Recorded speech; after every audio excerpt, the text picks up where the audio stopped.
Hi hello friends, welcome back to our channel. ಆಸೆ ಧಾರಾವಾಹಿಯ ಒಂದು ಸೂಪರ್ ಸಂಚಿಕೆ ನೋಡ್ಕೊಂಬರೋಣ. ಸಂಚಿಕೆ ನಿಜವಾಗ್ಲೂ ನೋಡಿದ್ರೆ ಕಣ್ಣಲ್ಲಿ ನೀರು ಬರುತ್ತೆ. ಶಾಂತಿ ಯಾಕೆ ಇಷ್ಟು ಕ್ರೂರವಾಗಿದ್ದಾರೆ ಅಂತ ಗೊತ್ತಾಗಲ್ಲ. ನನ್ನ ಗಂಧ ಅಂತ ಹೇಳ್ತಾಳೆ, ಬಟ್ ಅದು ಸೂರ್ಯ ತಪ್ಪು ಮಾಡಿಲ್ಲ ಅಂತ ತಿಳ್ಕೊಳ್ಳೋಕ್ಕೂ ಕೂಡ ಪ್ರಯತ್ನ ಪಡ್ತಾ ಇಲ್ಲ. ಅದು ಸೂರ್ಯ ಅವರ ತಂಗಿ ಸಾವಾಗಿರುತ್ತೆ. ಸೊ ಅದಿನ್ನೂ ಯಾವಾಗ ರಿವೀಲ್ ಆಗುತ್ತೋ, ಅದು ಯಾವಾಗ ಸತ್ಯನ ಬಾಯ್ಬಿಡ್ತಾರೋ ನೋಡೋಣ.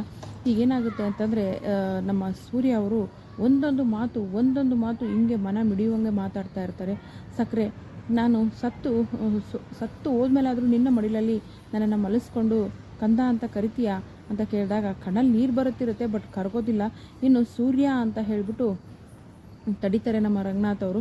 ಇನ್ನು ನನ್ನ ಕಂದ ಒದ್ದಾಡಿ ಹಾಗೆ ಸಾಯಬೇಕು ನೀನು ಅನ್ನೋ ಥರ ಈ ಶಾಂತಿ ಮಾತಾಡ್ತಾಳೆ. ಶಾಂತಿ ಹೃದಯ ನಿಜಕ್ಕೂ ಬಹಳ ಕಲ್ಲೂರಿ, ಕರಗ್ತಾನೆ ಇಲ್ಲ.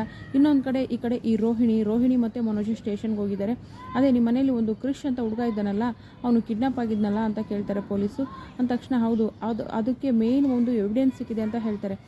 ಯಾರು ಅಂದರೆ ಇಲ್ಲೇ ಇದ್ದಾರೆ ಅಂತ ಹೇಳ್ಬಿಟ್ಟು ದಿನೇಶನ ಹೆಸರು ಹೇಳಿದ ತಕ್ಷಣ ಈ ರೋಹಿಣಿ ವಿಲ ಅಂತ ಒದ್ದಾಡಿ ದೊಡ್ಡ ಕಣ್ಣು ಅಳಿಸ್ಕೊಂಡು ನೋಡ್ತಾಳೆ. ಬಂತು ನನಗೆ ಅಪಾಯ ಅಂತ ಹೇಳ್ಬಿಟ್ಟು ಫುಲ್ಲು ಶಾಕಲ್ಲಿ ಕೂತ್ಕೋತಾಳೆ. ದಿನೇಶ ಮತ್ತು ಈ ರೋಹಿಣಿಯ ಬಾಳಿಗೆ ಎಂಟ್ರಿ ಆಗ್ತಾ ಇದ್ದಾನೆ.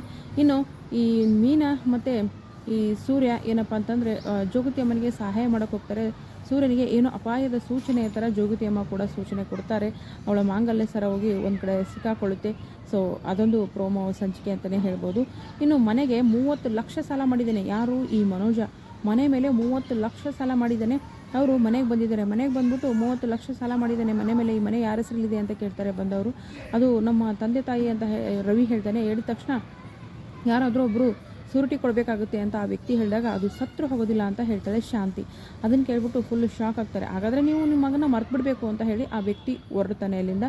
ಆಗ ಅಪ್ಪ ನೋಡಪ್ಪ ನೀ ಹಿಂಗೆ ಮಾಡು ಅಂತ ಹೇಳ್ತಾರೆ ಈ ಮನುಜ. ಏನೋ ಮಾಡಬೇಕು ಅಪ್ಪ ಅಂತ ಕೇಳಿದ ತಕ್ಷಣ ಅದೇ ನನ್ನ ಪಾಲಿಂದ ಏನಿದೆ ಅದನ್ನು ಕೊಟ್ಟುಬಿಡಲಿ, ಈ ಮನೆನ ಯಾವನೋ ಬಂದು ಕಿತ್ಕೊಂಡು ಹೋಗೋ ಬದಲು ಅಪ್ಪನೇ ಮಾರಿಬಿಟ್ಟು ನನ್ನ ಭಾಗನ ನನಗೆ ಕೊಟ್ಟುಬಿಡಲಿ ಅಂತ ಮಾತಾಡ್ತಾನೆ ಈ ಮನೋಜ. ಇನ್ನು ಇದಕ್ಕೆ ರಂಗನಾಥ್ ಅವರು ಶಾಂತಿಯವರ ರಿಯಾಕ್ಷನ್ ಹೇಗಿರುತ್ತೆ, ಸೂರ್ಯನ ರಿಯಾಕ್ಷನ್ ಹೇಗಿರುತ್ತೆ, ಸೂರ್ಯನಿಗೆ ಬಂದಿರತಕ್ಕಂಥ ಅಪಾಯ ಏನು, ಎಲ್ಲವನ್ನು ಮುಂದಿನ ಸಂಚಿಕೆಯಲ್ಲಿ ಕಾದು ನೋಡೋಣ. ಇನ್ನು ರೋಹಿಣಿಯ ಬಣ್ಣ ಅಂತೂ ಆಗುತ್ತೆ ಅಂತ ಹೇಳಿ ನಮಗೂ ಸಾಕಾಗಿದೆ. ಅದು ಆಗುತ್ತೋ ಬಿಡುತ್ತೋ ನೋಡೋಣ ಮುಂದಿನ ಸಂಚಿಕೆಯಲ್ಲಿ ಏನಾಗುತ್ತೆ ಅಂತ. ವಿಡಿಯೋಗೆ ಒಂದು ಲೈಕ್ ಮಾಡಿ, ಚಾನಲ್ ಸಬ್ಸ್ಕ್ರೈಬ್ ಮಾಡಿಕೊಂಡು ಸಪೋರ್ಟ್ ಮಾಡಿ. Thank you so much.